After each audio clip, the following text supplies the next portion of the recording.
First Book of Kings, chapter 19. When Ahab got home, he told Jezebel everything Elijah had done, including the way he had killed all the prophets of Baal. So Jezebel sent this message to Elijah: "May the gods strike me and even kill me if by this time tomorrow I have not killed you, just as you killed them." Elijah was afraid and fled for his life. He went to Beersheba, a town in Judah, and he left his servant there. Then he went on alone into the wilderness, traveling all day. He sat down under a solitary broom tree and prayed that he might die. "I have had enough, Lord," he said. "Take my life, for I am no better than my ancestors who have already died." Then he lay down and slept under the broom tree. But as he was sleeping, an angel touched him and told him, "Get up and eat." He looked around, and there beside his head was some bread baked on hot stones and a jar of water. So he ate and drank and lay down again.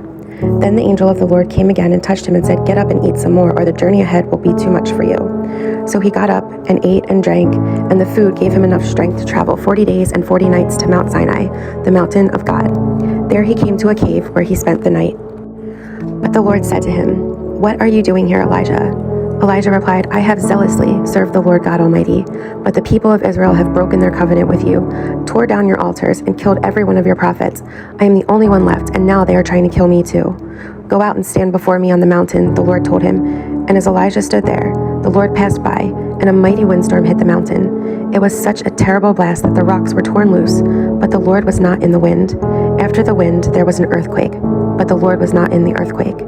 And after the earthquake, there was a fire, but the Lord was not in the fire. And after the fire, there was the sound of a gentle whisper. When Elijah heard it, he wrapped his face in his cloak and went out and stood at the entrance of the cave. And a voice said, "What are you doing here, Elijah?" He replied again, "I have zealously served the Lord God Almighty, but the people of Israel have broken their covenant with you, torn down your altars, and killed every one of your prophets. I am the only one left, and now they are trying to kill me too."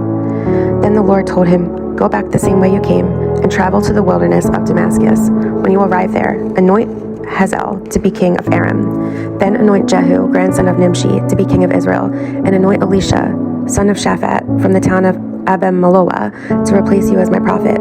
Anyone who escapes from Hazael will be killed by Jehu, and those who escape Jehu will be killed by Elisha. Yet I will preserve 7,000 others in Israel who have never bowed down to Baal or kissed him." So Elijah went and found Elisha, son of Shaphat, plowing a field. There were 12 teams of oxen in the field, and Elisha was plowing with the 12th team. Elijah went over to him and threw his cloak across his shoulders and then walked away. Elisha left the oxen standing there, ran after Elijah, and said to him, "First let me go and kiss my father and mother goodbye, and then I will go with you." Elijah replied, "Go on back, but think about what I have done to you." So Elisha returned to his oxen and slaughtered them. He used the wood from the plow to build a fire to roast their flesh. He passed around the meat to the townspeople, and they all ate. Then he went with Elijah as his assistant.